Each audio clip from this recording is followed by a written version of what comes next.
up our first contestant, Pat Upchurch.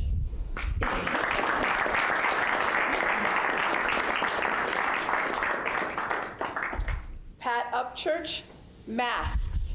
Masks, Pat Upchurch.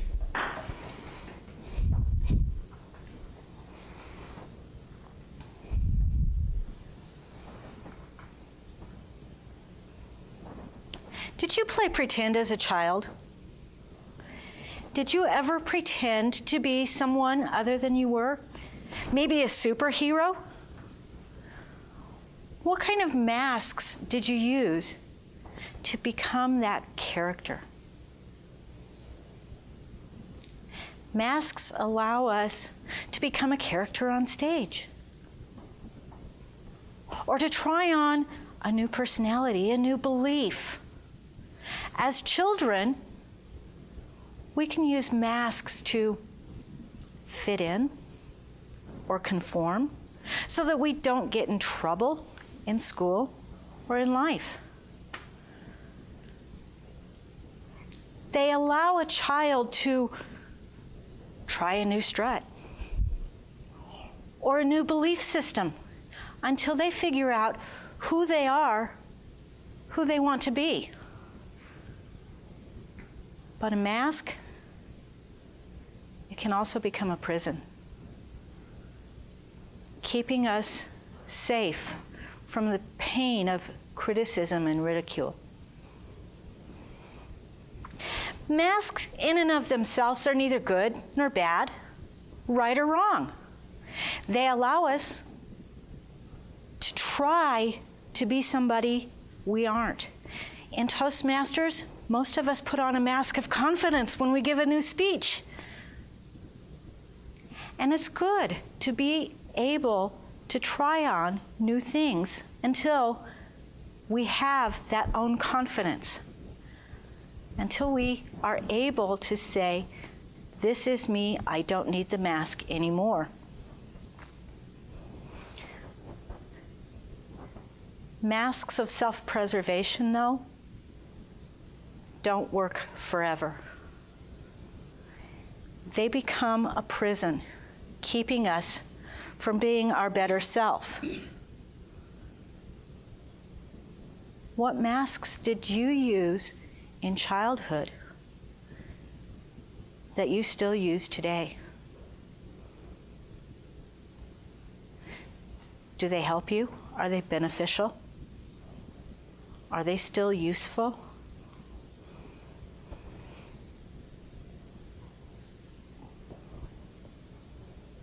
Let me tell you about my mask. I'm the youngest of 8. My oldest sister is 22 years older than me. The sibling just older than me is 7 years older. My first 8 or 9 years were spent staying out of the way, being invisible. All of my life, I had siblings in high school, and they were very active. Brothers in sports, sisters in Girl Scouts and cheerleading, and there was always a rush going on in the house, always things to do. And if I ever got in the way, I got yelled at, criticized for being in the way. I soon learned it was much easier, much safer to be non-existent. It hurt far less. Now, there were a few times that I would get to go with my siblings someplace, and I put on the mask of being just so. The perfect little sister, cute, perky, whatever. Keep your mouth shut. Don't think anything so nothing falls out of your mouth to get you in trouble. It's much safer to just play dumb. That mask was my life, my survival. And it wasn't until I was in my late 30s that I started peeling this mask away.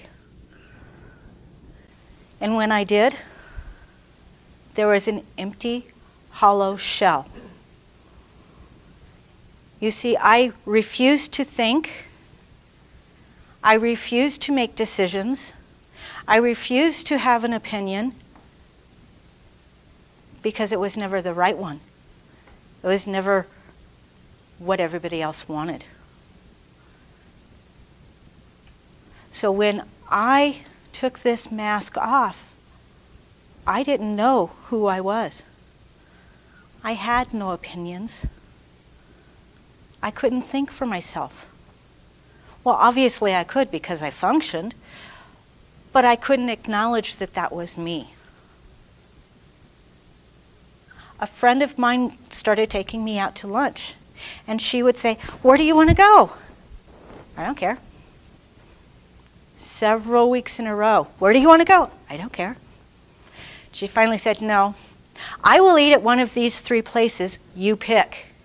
And she helped me learn how to safely have an opinion and make a choice. I've had friends in the last few years, many of them, drag me into thinking, having an opinion, and acknowledging that I'm not dumb, that I can make choices and have an opinion.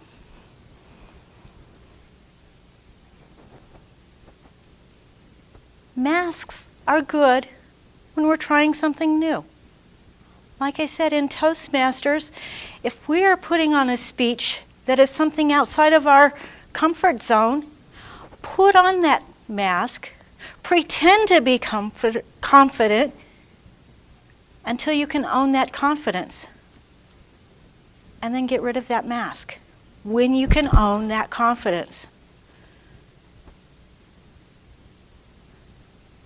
I ask you, what masks do you use today?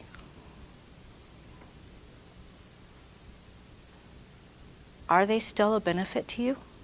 Are they still useful?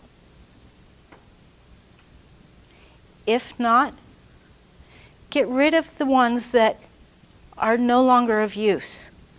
Allow yourself to step into your personal best without those masks holding you back. Madam Toastmaster.